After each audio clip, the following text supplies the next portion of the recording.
आज हम राजस्थान विद्या संबल योजना 2026 के महत्वपूर्ण अपडेट के बारे में बात करेंगे। विभिन्न जिलों में आवेदन प्रक्रिया को कुछ समय के लिए निरस्त या स्थगित किया गया है। नागौर जिले में 24 अगस्त 2026 को जारी आदेश में पूर्व आदेश को आगामी आदेश तक निरस्त किया गया है। कारण क्या है? उपलब्ध निरस्तीकरण आदेश में प्रक्रिया रोकने का स्पष्ट कारण नहीं बताया गया है। इसलिए सोशल मीडिया पर चल रही किसी भी अपुष्ट वजह को सही नहीं माना जाना चाहिए। अफवाहों से बचें। आगे क्या होगा? संभावना है कि विभाग की ओर से संशोधित आदेश या नई आवेदन तिथि और प्रक्रिया जारी की जाएगी। विद्या संबल योजना 2026-27 के लिए विभागीय स्तर पर दिशा निर्देश पहले से जारी हैं। अभ्यर्थी अभी क्या करें? घबराएं नहीं और पुराने आदेश के आधार पर आवेदन करने की जल्दबाजी न करें। सभी शैक्षणिक एवं आवश्यक दस्तावेज तैयार रखें। नया आदेश आने के बाद नई तारीख और नियम देखकर ही आवेदन करें। महत्वपूर्ण बात यह है कि ये स्थायी रूप से भर्ती रद्द होने की पुष्टि नहीं है। फिलहाल उपलब्ध जानकारी के अनुसार कुछ जिलों में प्रक्रिया आगामी आदेश तक रोकी या निरस्त की गई है। अब फॉर्म फिलिंग के बारे में मुकेश जी सर के साथ आगे का वीडियो देखिए। धन्यवाद। अब यहाँ पर आप देख सकते हो साथियों, विद्या संबल योजना अंतर्गत आवेदन पत्र का प्रारूप। इस प्रारूप को देखकर भी आप अपना फॉर्म भर सकते हैं। जैसा कि यहाँ पर लिखा हुआ आवेदित विषय कौन सा है इनका, विज्ञान, जो भी आपका सब्जेक्ट वो आप यहाँ पर लिखेंगे। जो भी आप पढ़ाना चाहते हैं, जिसमें आपका अनुभव है, उसी सब्जेक्ट का नाम आपको यहाँ पर देना है। आवेदक का पूर्ण नाम लिखिए, पूरा नाम लिखना है आपको, सरनाम सहित। और आगे क्या दिया गया है यहाँ पर? पद। ये पद आपको तभी लिखना है जब आप सेवानिवृत्त हो, वरना आपको कुछ भी नहीं लिखना है यहाँ पर। इस प्रकार आप लिख सकते हैं, या फिर आप ऐसे भी लिख सकते हो, डैश लगा सकते हो। आगे है यहाँ पर पिता का नाम। पिता का नाम इस प्रकार लिखना है। माता का नाम है, फिर जन्म दिनांक है, जन्म दिनांक आप इस फॉर्मेट में लिख सकते हैं। मोबाइल नंबर, जो भी आपका मोबाइल नंबर है, एक्टिव मोबाइल नंबर आपको यहाँ पर देना है। व्हाट्सअप नंबर है आपके पास तो वो भी लगा सकते हो। स्थायी पता की बात करें तो यहाँ पर देखो, स्थायी पता जैसे इन्होंने लिख रखा है, इस प्रकार आपको भी यहाँ पर अपना खुद का स्थायी पता यहाँ पर देंगे। मेल आईडी लगाएंगे, ईमेल आईडी जो भी आपकी है वो आप यहाँ पर लगा देंगे। शैक्षणिक योग्यता का विवरण आपको यहाँ पर भरना है। सभी दस्तावेज अपने पास रखें। इस विवरण को भरते समय शैक्षणिक योग्यता से रिलेटेड आपके दस्तावेज, जैसे मार्कशीट है, यहाँ पर अपन बात करें 10th की मार्कशीट है, या फिर 12th की है, स्नातक है, अधिस्नातक है, और जो भी आपकी यहाँ पर जो भी आपने कर रखा है उनसे रिलेटेड आपकी यहाँ पर मार्कशीट होनी चाहिए, दस्तावेज होने चाहिए। 10वीं आपने कौन से बोर्ड से कर रखी है, जैसे इसने लिख रखा है RBSE अजमेर। इस प्रकार आप अपना जो भी बोर्ड या विश्वविद्यालय है उसका नाम आपको यहाँ पर देना है। उत्तीर्ण वर्ष, 10वीं पास कौन से वर्ष में करी थी, तो यहाँ पर जैसे इसने लिख रखा है 2016, उसी प्रकार आपने कब की थी वो सन आपको यहाँ पर देना है। श्रेणी यहाँ पर आपको देनी है, श्रेणी फर्स्ट लिखी हुई है इनकी। जो भी आपकी श्रेणी है, आपने मतलब फर्स्ट श्रेणी पास की या फिर द्वितीय श्रेणी आए थे आप, वो आपको यहाँ पर देना है। इसके बाद में और यहाँ पर टोटल पूर्णांक में से आपने कितने अंक प्राप्त किए हैं वो जानकारी आपको यहाँ पर देनी है। जैसे 10वीं में 600 का पूर्णांक था और इन्होंने 453 नंबर लाए हैं, यानी 453 अंक आए हैं इनके, तो इस प्रकार आप लिखेंगे। प्रतिशत का विवरण आपको यहाँ पर देना है, जो भी आपका प्रतिशत बनता है, जैसे इनका बन रहा है 75.50%। इस प्रकार 12th का देखना है यहाँ पर, बोर्ड विश्वविद्यालय का नाम, जैसे RBSE अजमेर, और उत्तीर्ण कब की थी, 12वीं पास कब की थी वो सन आपको यहाँ पर लगाना है। श्रेणी, कौन सी श्रेणी से आप पास हुए फर्स्ट, और प्राप्तांक कितने हैं आपके वो आपको यहाँ पर देना है। 600 का पूर्णांक था और 478 इनके नंबर आए हैं, तो इस प्रकार आपको लिखना है। और आगे क्या है? प्रतिशत आपको देना है। स्नातक का है आपके पास, तो स्नातक आपने कर रखी है तो उसका आपको यहाँ पर देना है। कौन सी विश्वविद्यालय है आपकी, कौन सा बोर्ड है, तो इनका है MDSU यूनिवर्सिटी अजमेर, और स्नातक कब पास की थी 2021 में ही, और श्रेणी फर्स्ट, और प्राप्त अंक कितने इनके, तो 1800 में से 1325 अंक हासिल किए हैं, तो इस प्रकार आप लिखेंगे। और ये प्रतिशत है ना। स्नातक के बाद में अधिस्नातक, तो यहाँ पर यूनिवर्सिटी कौन सी है इनकी, MDS यूनिवर्सिटी अजमेर, 2023 में इन्होंने स्नातकोत्तर पास की थी, और फर्स्ट श्रेणी है इनकी, और नंबर वगैरह कितने आए थे इनके, तो यहाँ पर आप देख सकते हैं 2000 में से 1360 है। आगे है यहाँ पर MPhil PhD, ये अगर आपके पास है डिग्रियाँ तो ये भी आप यहाँ पर कर सकते हैं। नहीं है तो फिर क्या करना है, इस प्रकार आपको यहाँ पर लिख देना है, डैश लगा देना है। और JRF सहित नेट कर रखा है तो इन्होंने यहाँ पर ये लिख दिया है। NTA UGC नेट और 2023 में पास करी थी।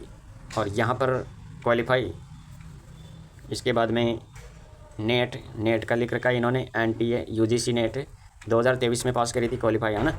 और यहाँ पर इन्होंने दे रखा है यहाँ पर स्लेट या सेट कब पास की थी, तो वो भी आप यहाँ पर देख सकते हैं। यहाँ पर आप देख सकते हैं जैसे बोर्ड या विश्वविद्यालय से संबंधित नाम आपको यहाँ पर देना है और कब पास की थी, 2023 में क्वालिफाई है, तो ये जानकारी आपको यहाँ पर देनी है। अगर आपके पास है तो, नहीं है तो फिर देश आपको करना है यहाँ पर। इसके बाद में यहाँ पर देखो 7 नंबर पे क्या लिखा हुआ है, शोध प्रकाशन, शोध प्रांत अनुभव या फिर पुरस्कार आदि का विवरण आपको देना है। अगर आपके पास हो तभी आप इसमें ये करेंगे। लास्ट में यहाँ पर है आवेदक के हस्ताक्षर, यहाँ पर आपको हस्ताक्षर करना है जिस प्रकार इन्होंने कर रखा है। शपथ का भी देख लो आप, मैं शपथ पूर्वक बयान करता हूँ, अगर आप मेल हो तभी यहाँ पर करना है, कर्ता पर सही का चिन्ह लगा देंगे। अगर आप लड़की हो, महिला हो तो आपको प्रति पर चिन्ह लगाना है यहाँ पर। इसके बाद में लास्ट में होगा, होंगी, इनमें से जो भी है आप वो यहाँ पर सेलेक्ट कर देंगे। इसके बाद में यहाँ पर आपको हस्ताक्षर करना है। यहाँ पर मैं आपको बता दूँ कि जैसा कि यहाँ पर ये जो खाली जगह दी गई है इसमें आपको फ़ोटो लगाना है, फ़ोटो को चिपकाना है, उसके ऊपर आपको यहाँ पर सेंड करना है, सिग्नेचर करना है। तो इस प्रकार आप अपना हस्ताक्षर कर देंगे यहाँ पर और ये एकदम कंप्लीट हो गया है। और उसके बाद में आपको यहाँ पर इनको जमा करवा देना है। ये ज़रूरी दस्तावेज आपके पास होने चाहिए। तो यहाँ पर देखो आधार कार्ड या पहचान पत्र, पासपोर्ट साइज फ़ोटो है, 10वीं की मार्कशीट या फिर प्रमाण पत्र, ये जन्मतिथि के लिए, 10वीं की अंक तालिका है, स्नातक स्तर की अंक तालिकाएँ जो भी आपके पास है, स्नातकोत्तर की हो या फिर आचार्य की हो, ये प्रमाण पत्र जो भी आपके पास है वो आपको यहाँ पर रखना है। अगर आपने B.Ed कर रखी है, DL.Ed कर रखी है या फिर अन्य प्रशैक्षणिक योग्यता आपके पास है तो वो भी आप यहाँ पर संलग्न करेंगे। REET, CTET, NET, SLET, SET, JRF प्रमाण पत्र अगर जहाँ पर लागू होगा वहाँ पर यह मान्य है साथियों। अनुभव प्रमाण पत्र यदि उपलब्ध हो, जाति प्रमाण पत्र यदि लागू होता है तो, EWS, OBC, NCL प्रमाण पत्र यदि यह लागू होता है तब, मूल निवास प्रमाण पत्र है, दिव्यांग प्रमाण पत्र है यदि लागू होता है तो, PhD MPhil प्रमाण पत्र जहाँ पर ये लागू हो वहीं पर इनकी आवश्यकता होगी। अगर आप सेवानिवृत्त शिक्षक है तो सेवानिवृत्ति संबंधी दस्तावेज और आवेदन प्रारूप में व्यक्तिगत विवरण, शैक्षणिक योग्यता, नेट, स्लेट और PhD जैसी जानकारी मांगी जाती है। ये हमने आपको यहाँ पर बता दिया। आवेदन प्रक्रिया क्या रहेगी इसकी, तो ये भी आप देख सकते हैं। यहाँ पर अपने नज़दीकी सरकारी विद्यालय, महाविद्यालय में रिक्त गेस्ट फैकल्टी पद की जानकारी लेनी होगी। उसके बाद आप वहाँ पर आवेदन कर पाएंगे साथियों। संबंधित संस्था से निर्धारित आवेदन पत्र प्राप्त करें या डाउनलोड करें। आवेदन पत्र में नाम, जन्मतिथि, पता, मोबाइल, शैक्षणिक योग्यता आदि भरेंगे। सभी आवश्यक दस्तावेजों की प्रामाणिक निर्धारित प्रतियां लगाए, फोटो लगाकर हस्ताक्षर करें। निर्धारित अंतिम तिथि तक आवेदन संबंधित संस्था में जमा करना होगा और रसीद प्राप्त कर ले। तो ये हमने आपको यहाँ पर बता दिया पहले से ही। और विद्या संबल योजना का ये खाली फॉर्म आप यहाँ से प्राप्त कर सकते हैं, यहाँ से डाउनलोड कर लेंगे। यहाँ पर खाली फॉर्म दिया गया है जिस पर आप क्लिक करके, इस लिंक पर आप क्लिक करेंगे तो यहाँ से फॉर्म को डाउनलोड कर लेंगे साथियों। जैसे मैं यहाँ पर आपको एक बार क्लिक करके बता देता हूँ कैसे क्या करना है। तो ये आ गया आपका खाली फॉर्म, यहाँ से आप इसको डाउनलोड करेंगे साथियों। कहाँ से? ये जो तीर का निशान दिखाई दे रहा है यहाँ से आप इसे डाउनलोड करेंगे। इसके बाद में और क्या है, भरा हुआ फॉर्म PDF। तो यहाँ पर जो फॉर्म हमने अभी दिखाया था, अगर आप उसको खुद देखना चाहते हैं तो इस लिंक पर क्लिक करके भी देख सकते हैं, उसके आधार पर आप भर लेंगे।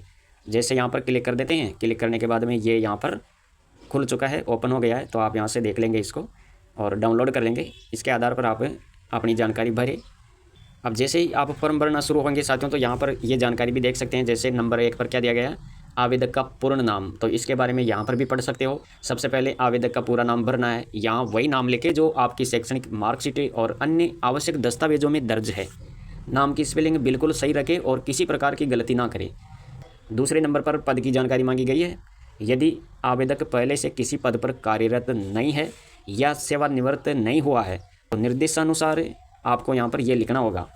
अगर आवेदक सेवानिवृत्त कर्मचारी है तो संबंधित पद का नाम लिखना होगा, पिता का नाम और यहाँ पर माता का नाम लिखेंगे। तीसरे नंबर पर पिता का नाम भरना है। पिता का पूरा नाम दस्तावेजों के अनुसार रखें, स्पेलिंग वगैरह आपको गलत नहीं लिखनी है।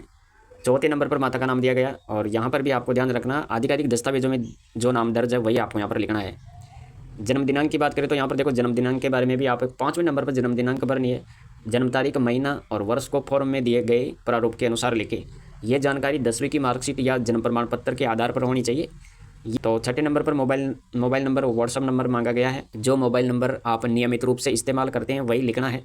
अगर मोबाइल नंबर और व्हाट्सअप नंबर अलग अलग है तो दोनों अलग अलग भरें। नंबर लिखते समय भी एक गलत अंक नहीं होना चाहिए, बिल्कुल ध्यान रखें। मोबाइल नंबर भी आपको सही तरीके से भरना है। फिर यहाँ पर स्थायी पता, तो यहाँ पर 7वें नंबर पर स्थायी पता दिया गया है। यहाँ अपना पूरा परमानेंट एड्रेस लिखना है। जैसे यहाँ पर बात करें मकान या गली, गांव या कॉलोनी है, तहसील, जिला, राज्य, जैसे फॉर्म में स्थान उपलब्ध हो वैसे लिखना है। पता ऐसा लिखे जिससे ज़रूरत पड़ने पर आवेदक की पहचान और संपर्क स्थान स्पष्ट हो सके। अगली जानकारी है ईमेल आईडी। ईमेल आईडी आपको भरनी है। अपना चालू ईमेल आईडी ही लिखे यहाँ पर, क्योंकि आगे किसी प्रकार की सूचना या संपर्क की आवश्यकता पड़ सकती है। तो जो एक्टिव है, जिसको आप उपयोग में ले रहे हैं, वही ईमेल आईडी आपको यहाँ पर लगानी है। शैक्षणिक योग्यता का विवरण भरना है, जिसमें हमने आपको यहाँ पर पूरी जानकारी बताई दी है। एमफिल और पीएचडी, अगर एमफिल या पीएचडी की है तो उसकी जानकारी देनी है। नहीं की है तो संबंधित कॉलम में फॉर्म के निर्देश के अनुसार आपको ये लिखना है। यहाँ पर नेट, जेआरएफ, अन्य योग्यता, इसमें क्या करना है, अगर आपके पास है ये योग्यताएं तो इसके बाद नेट, जेआरएफ, सेट जैसी अतिरिक्त शैक्षणिक योग्यताओं की जानकारी मांगी गई है। अगर आपके पास उपलब्ध हो, आपने उत्तीर्ण कर रखा है तो उसकी जानकारी आपको भरनी है। उसका आपको क्या लिखना है, नाम लिखना है, वर्ष लिखना है, मांगी गई अन्य जानकारी प्रमाण पत्र के अनुसार भरेंगे। शोध प्रकाशन, शोध प्रांत अनुभव और पुरस्कार, इसको ध्यान से देखो। यहाँ पर शोध प्रकाशन, शिक्षण या पोस्ट डॉक्टरल अनुभव और पुरस्कार से संबंधित जानकारी मांगी गई है, जो आपको यहाँ पर लिखनी है। जैसे शोध प्रकाशन की बात करें, यदि आपके शोध पत्र किसी मान्य जर्नल में प्रकाशित हुए हैं तो उनके लेखक का नाम, शोध पत्र का शीर्षक, जर्नल का विवरण और प्रकाशन की तारीख आदि मांगी गई है। साथ में संबंधित प्रमाण या शोध पत्र की प्रति लगाने के निर्देश हो तो उसे भी संलग्न करें। शिक्षण या पोस्ट डॉक्टरल अनुभव, अगर आपके पास टीचिंग एक्सपीरियंस है या पोस्ट डॉक्टरल एक्सपीरियंस है तो उसका विवरण आपको यहाँ पर देना है, प्रमाण पत्र के साथ देना है।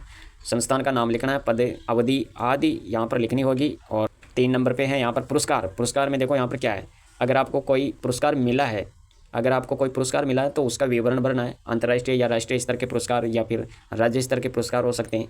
अलग अलग निर्देशों को ध्यान में रखकर पढ़कर जानकारी भरें। जहाँ आवश्यक हो प्रमाण पत्र संलग्न करना होगा।